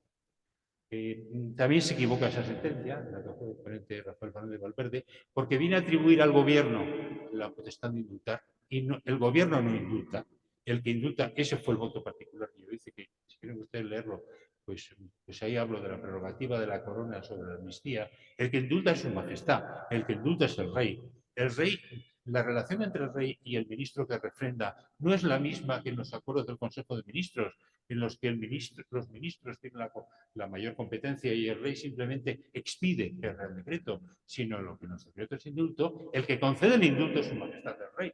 Y los ministros tienen una posición secundaria. Y cuando desde 1866, donde se prohibían los indultos generales y se prohibían las amnistías, por un decreto del que fue ponente Llorens, que fue presidente del Tribunal Supremo, hasta la ley de 1870, el rey necesita de una ley especial para conceder las amnistías. Pero es que contadas fueron las amnistías en aquel momento. Pero si en 1800, si en lo que contemplaron nuestros constituyentes, que era la ley de 1870, había indultos generales, indultos particulares y amnistías, se prohíben los indultos generales y no se mencionan las amnistías y se ejercita el derecho de gracia conforme al indulto particular, yo creo que es evidente que están, como dijo la sentencia del Tribunal Supremo, están prohibidas las amnistías. Hay una sentencia anterior de la que fue ponente como un amigo nuestro, la que yo no estaba en ese momento en el Tribunal Supremo, la sentencia de 2 de diciembre de 2005, de la que fue ponente Pablo Lucas Murillo, donde se trataba, también en un caso de un indulto, se trataba de si un gobierno en funciones, que es lo que tenemos ahora, un gobierno cesante, que no tiene la confianza parlamentaria, y una Cámara que no ha otorgado su mayoría a ningún gobierno, con lo cual la reforma del reglamento, bueno, pues habría que analizarla desde esa perspectiva y las competencias del gobierno también habría que analizarlas desde esa perspectiva. Se dice en aquella sentencia de la que era ponente Margarita Robles, que resultó perdedora y formuló un voto particular, se dice lo mismo. Se dice que un gobierno en funciones no puede indultar. Y incluso lo dice Margarita Robles, yo estoy de acuerdo con el voto particular de Margarita Robles, donde dice, un gobierno en funciones, dice textualmente, y más cuando ha perdido la confianza de la ciudadanía en unas elecciones generales, no puede traducirse en una idéntica situación a la del mismo gobierno cuando gozaba de la plena legitimidad de las urnas. Bueno, conforme a esto, un gobierno en funciones, pues evidentemente la mayor manifestación de política criminal que puede haber en un país es la de conceder una amnistía. ¿Cómo un gobierno en funciones va a conceder una amnistía si no está investido de la confianza de las Cortes? Es un perfecto disparate.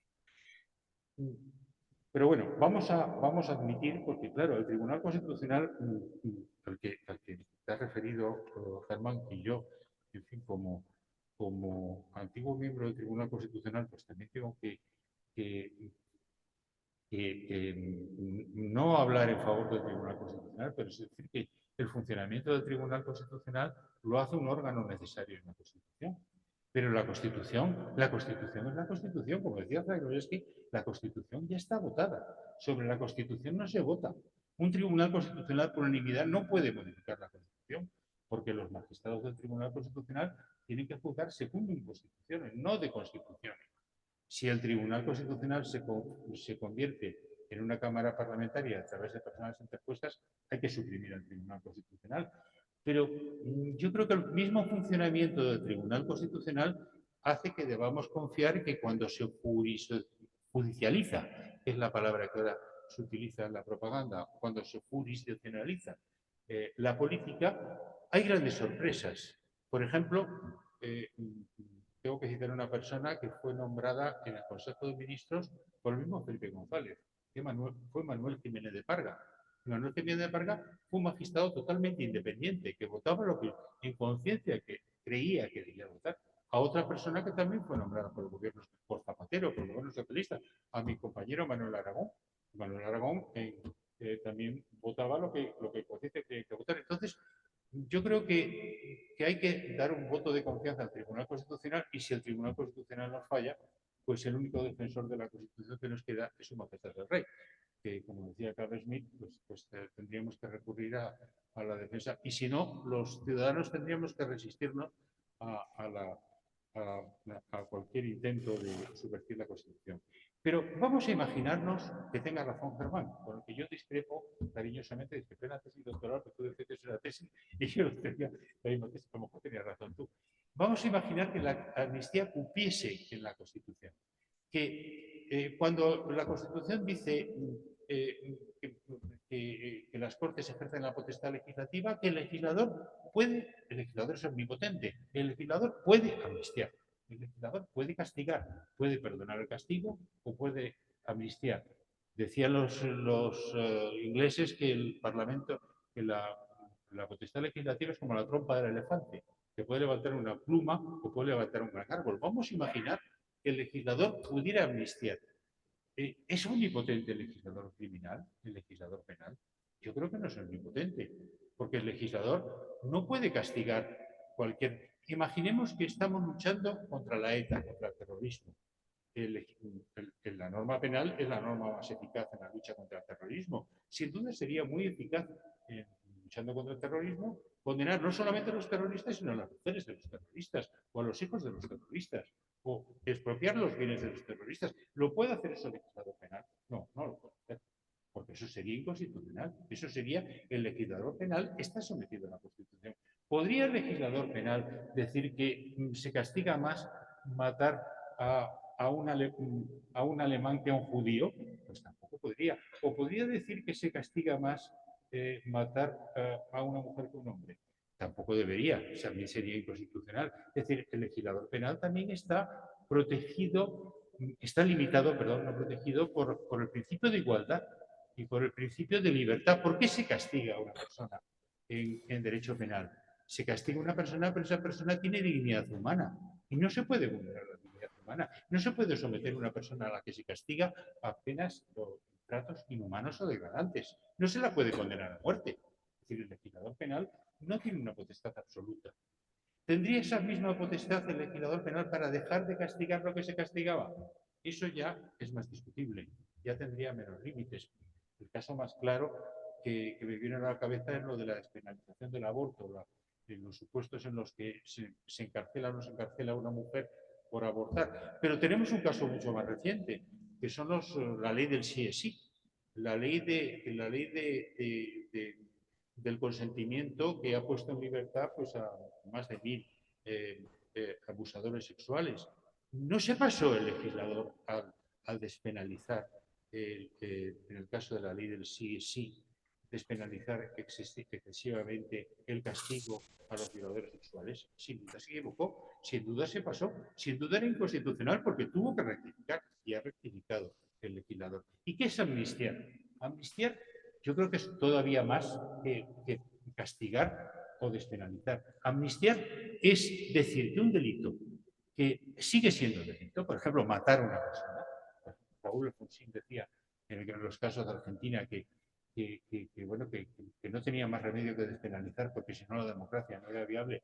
Matar a una persona, un delito de homicidio que sigue siendo castigado, sin embargo lo vamos a perdonar, lo vamos a amnistiar, incluso sin que sea juzgado en unos determinados casos.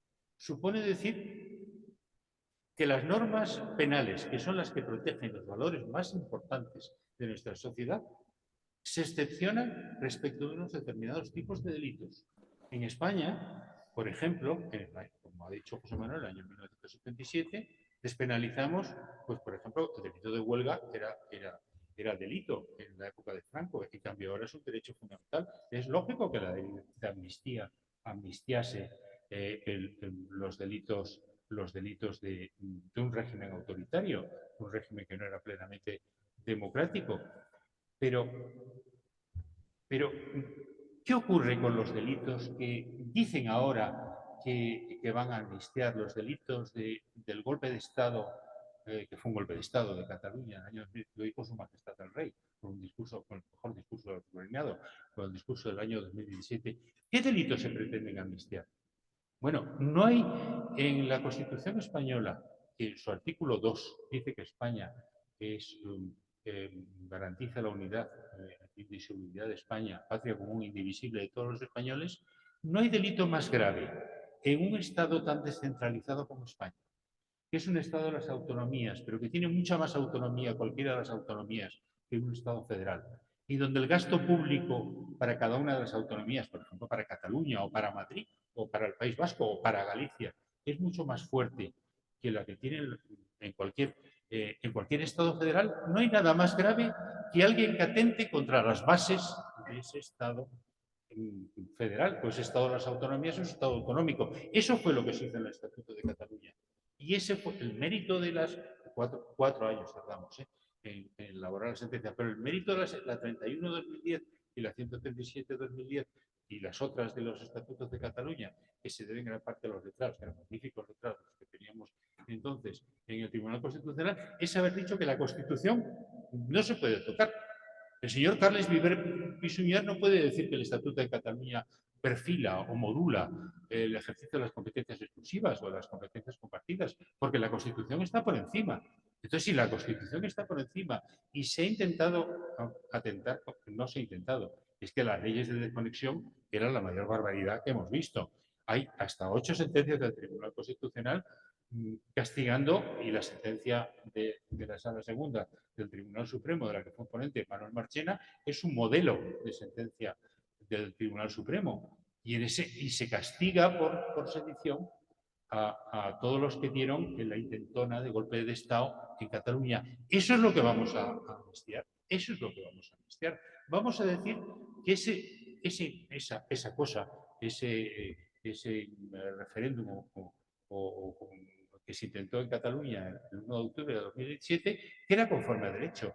Y que entonces los jueces, yo mismo he puesto muchas sentencias respondiendo a recursos de los independentistas. Me ha recusado, tengo el honor de que me recusó el señor Puigdemont, porque una edición de mi libro decía que se había aplicado el artículo 155 y la única cosa que decía que salía de la exposición de la ley era que los independentistas utilizan la palabra democracia como un sortilegio.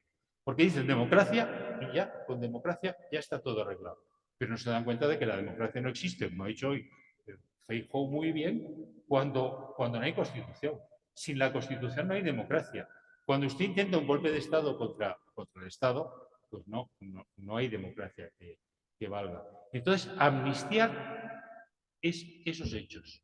Decir que en España lo que ha ocurrido en Cataluña tiene que seguir siendo castigable, porque si no fuera castigable, lo tornaremos a hacer, ¿no? Lo volveremos a hacer y entonces...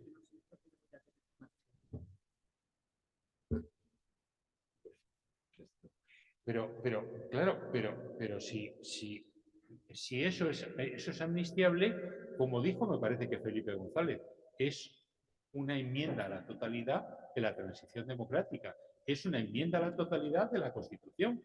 Es que en los países en los que se han concedido amnistías similares, en Chile, por ejemplo, o en Sudáfrica, bueno, pues ha habido una transición de regímenes, pero es que ahora, en un Estado democrático, en un Estado tan garantista como España, en un Estado que protege los derechos fundamentales como España, en un Estado donde rige el principio de que la norma penal tiene que castigar lo menos posible, donde las penas privativas de libertad son las más reducidas posibles.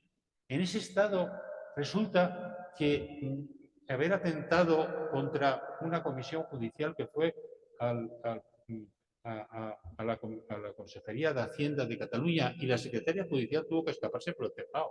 Los atentados contra los coches de la Guardia Civil, todo eso son actos conformes a derecho.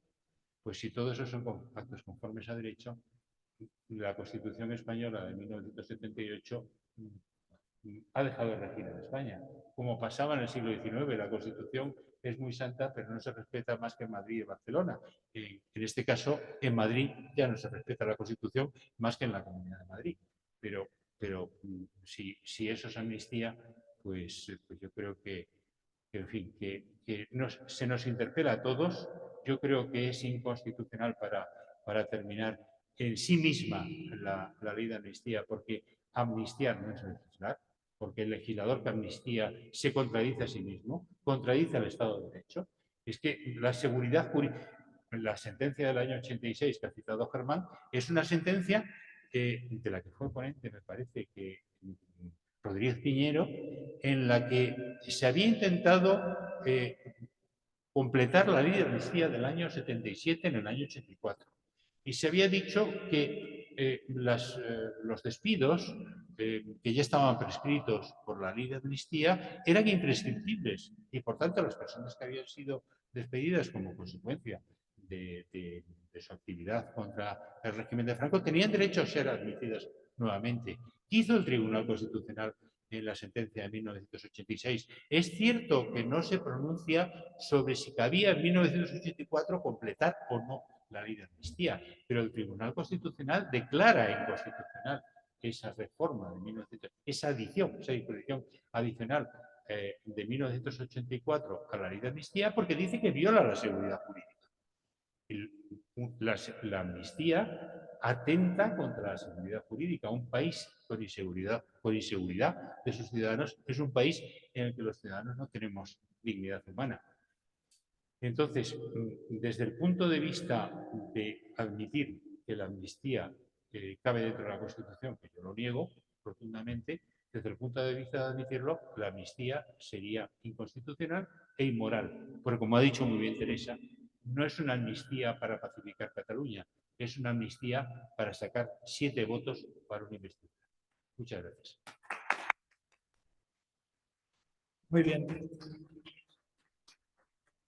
Tenemos un rato, unos minutos para el coloquio. Antes, por eso ruego tanto a los que formulen las preguntas, tenemos algunas ya de las personas que están online, ruego que las preguntas y las contestaciones sean lo más escuetas posible. De todas formas, Germán, ¿tú querrías hacer un debate cortito? Un apunte. En realidad, Jorge, yo creo que ni siquiera estamos tan lejos, porque de acuerdo con lo que yo he dicho, hoy día la Constitución española, o sea, no cabría hoy día una amnistía en la Constitución española, porque, como dije, la única amnistía legítima en un sistema democrático ya se concedió antes de la Constitución, y desde que tenemos un Código Penal de la democracia ya no cabe, con lo cual hoy día en realidad ya podríamos pensar que no. Sí, o sea, no, y con todos los. Pero es verdad, y cuando yo no cierro de manera tajante esa opción, yo creo que intuyo y que se me desmienta quienes pudieron vivir ese momento, que ahí hubo un silencio prudencial por parte del constituyente. Si el constituyente hubiera incluido una prohibición tajante de la amnistía, pues a lo mejor hubiera planteado problemas para lo que se hizo luego en el año 84, de matizar el régimen jurídico, etcétera, etcétera.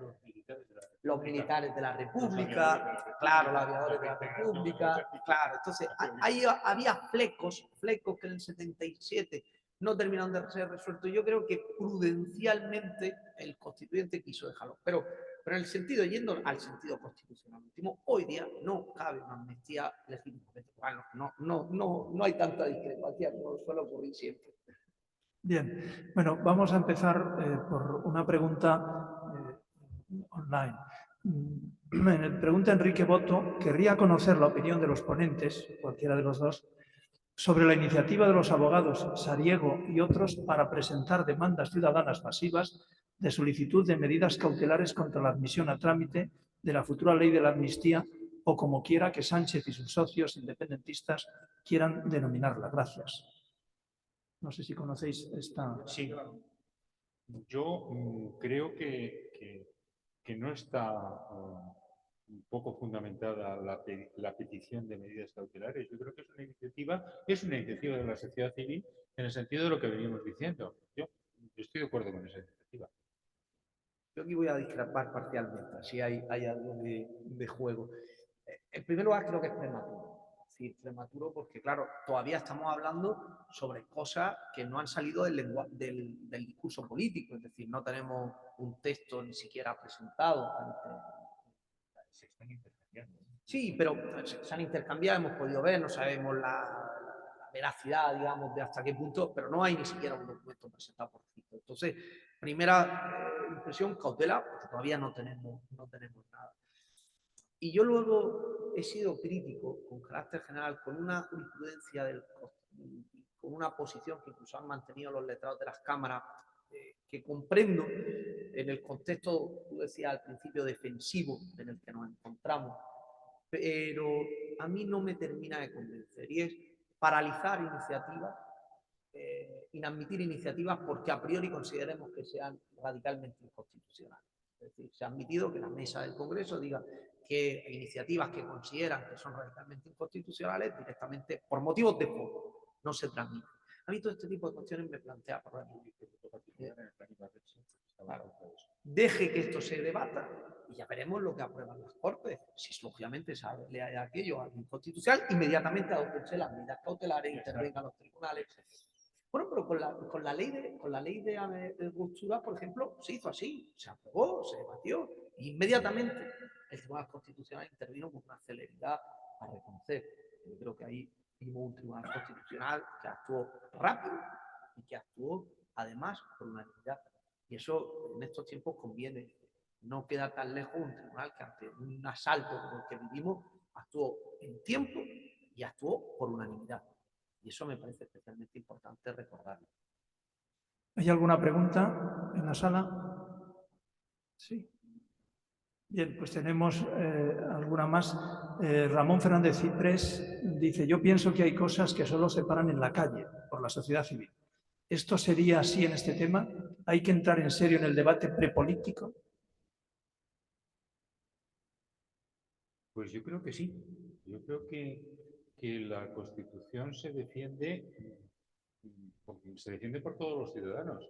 Y bueno, dice Germán, pues sí, es precipitado. Sí, pero hay cosas que no engañan. El señor Puigdemont no engaña. Los de Esquerra Republicana no engañan. Y que hay un atentado. Bueno, el trato que ha recibido, lamentable, que ha recibido hoy el candidato que ha ganado las elecciones a la investidura, pues demuestran que hay un peligro cierto. En eso estoy totalmente de acuerdo. Y si entendemos además por calle, lógicamente en sentido democrático, es decir, opinión pública, respuesta ciudadana, a mí me parece fundamental porque es lo único que hoy día puede en un momento dado hacer recular ante este despropósito. Es decir, esto es una apreciación muy personal, pero yo, por lo que veo, hoy día la política se mueve por, digamos, indicadores demoscópicos. No se mueve por razones. Nosotros no hacemos un esfuerzo de juristas de tratar de ofrecer razones, motivos. Eso al final no cala. Es decir, hay un autismo a la razón pública en quienes están en el ámbito político. Por tanto, como en la medida que es la única acción posible, es la acción democrática, la respuesta ciudadana, el que vaya calando. Por eso empezó diciendo, me parece tan importante este tipo de actos. Creo que hay que ir casi facultad por facultad, plaza pública por plaza pública, explicando, ya digo, no solo el por qué esto no cabe en la Constitución, sino porque esto es radicalmente ilegítimo. Y recordando además lo que ahora se quiere olvidar, y es lo que supuso esa ruptura que nos ha recordado también Teresa, esa ruptura del año 2017. Yo colaboro, por ejemplo, con la Fundación Hay Derecho, y una de las cosas que acordamos precisamente ayer, una reunión que tuvimos, es rescatar todo lo que en aquellos momentos dijimos, escribimos, explicando lo que fueron las leyes de transitoriedad jurídica, explicando todo lo que sobre no lo olvidemos. Yo lo defendí, el que aquello fue un intento de golpe de Estado que se paró, además como corresponde a un Estado democrático, paró el discurso del rey, paró la movilización ciudadana, lo pararon tres instrumentos jurídicos, las sentencias del Tribunal Constitucional por unanimidad, el 155 y la respuesta penal que lógicamente hubo, y se paró un golpe de Estado. Muy bien. Muchas gracias. Tenemos ya dos últimas preguntas, una en la sala, una pregunta que va dirigida a cualquiera de las dos, pero quizá Jorge, muy escueta. ¿Puede Su Majestad el Rey no firmar la amnistía? Eso le corresponde decirlo a Su Majestad el Rey. Yo creo que las potestades, como escrito, del jefe del Estado en situaciones en las que no hay una mayoría clara y en los que su función de arbitrio y moderación no son las que normalmente dice la doctrina. Y yo creo que ahí, pero claro, meterse en el terreno de Su Majestad el Rey me parece una falta de respeto. Pero yo creo que el rey, y bueno, se ha visto, por ejemplo, en Gran Bretaña, en el caso de la Segunda Guerra Mundial, en que la función de moderación del rey de Gran Bretaña fue mucho más amplia de la que es en circunstancias normales. Pero bueno, yo creo que eso es una pregunta que no la puedo responder. Bueno, pues tenemos otra pregunta también relacionada con Su Majestad el Rey, la última ya. Pregunta Bernardo Rodríguez Zapata lo siguiente. ¿Podría Su Majestad el Rey no proponer a ningún otro candidato si decayera la sesión de investidura presente, especialmente cuando alguna de las fuerzas políticas que supuestamente apoyan a Pedro Sánchez no acuden a la ronda de consultas que establece el artículo 99 de la Comisión de la C? Si estuviésemos en una república, sí. En Italia ha pasado lo mismo. Claro, es que se dice, no hay dos bloques enfrentados. Pero bueno, la voluntad del pueblo español, el 85%, está en dos partidos, que son el PP y el PSOE. ¿Puede el jefe del Estado exhortar? Pónganse ustedes de acuerdo, por favor. Si no se ponen de acuerdo, pues buscar a alguien que se ponga de acuerdo. A mi juicio sí podría. Y relacionando las dos preguntas,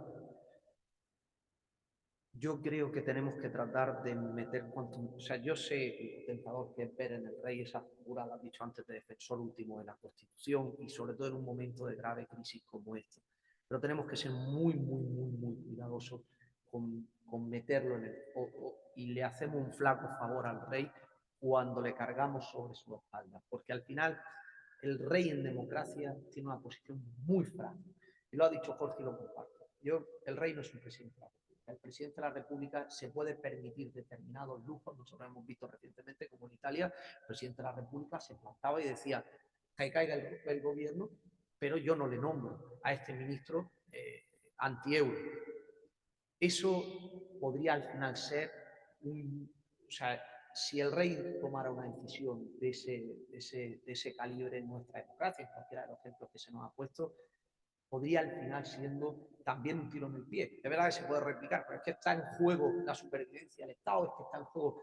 Sí, pero es que un rey que haga eso, desde ese mismo momento, va a ser el flanco inmediato de la crítica y va a tener un severo problema. Con lo cual, yo trato de ser muy cauto y decir, por favor, al rey, metámoslo cuanto menos. Hace lo que... Yo tengo la firme convicción de que Su Majestad está haciendo todo lo que puede en su consulta, de manera discreta, está ejerciendo ese poder moderador de manera discreta, y si el día de mañana le ponen esta ley, pues probablemente tenga que firmarla, porque para eso está el Tribunal Constitucional, es decir, que es inconstitucional. Y si ya ni siquiera el Tribunal Constitucional lo declara inconstitucional, pues tenemos una seria crisis en este país. Pero no hay, perdón, un inciso, no hay recurso previo. Y ha dicho el Tribunal de Conflictos, un auto de sobreseimiento y los jueces estarían obligados a sobreseer pues, las actuaciones contra el señor Puigdemont, por ejemplo, es declarativo de derechos. No tengo ni defensa.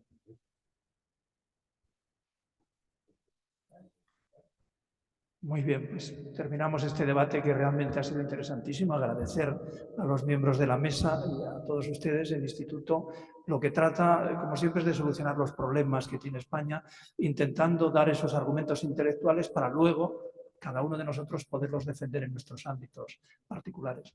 Muchas gracias por estar aquí, presidente. Con tu permiso, cerramos la sesión. Muchas gracias.